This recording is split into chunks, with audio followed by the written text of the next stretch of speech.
আসসালামু আলাইকুম। সবাই কেমন আছেন?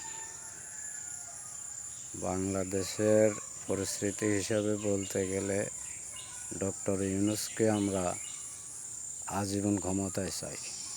কারণ ডক্টর ইউনূসের মতো এরকম অভিজ্ঞ লোক সারা বাংলাদেশে আর নাই। একটা কথা মনে রাখবেন, ডক্টর ইউনূসের ফোন আসবে Hillary Clinton, Xi Jinping, Barack Obama, তারপরে যাই ট্রাম্প, তারপরে যাই এরকম রাষ্ট্রপ্রধানদের ফোন আসবে, ঠিক আছে?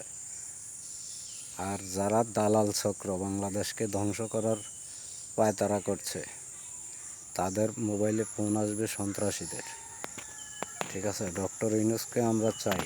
ডক্টর ইউনূস দেশের প্রধান হয়ে আজীবন থাকুক, যতকাল উনি বাঁচে অতকাল থাকুক, কোনো সমস্যা নাই।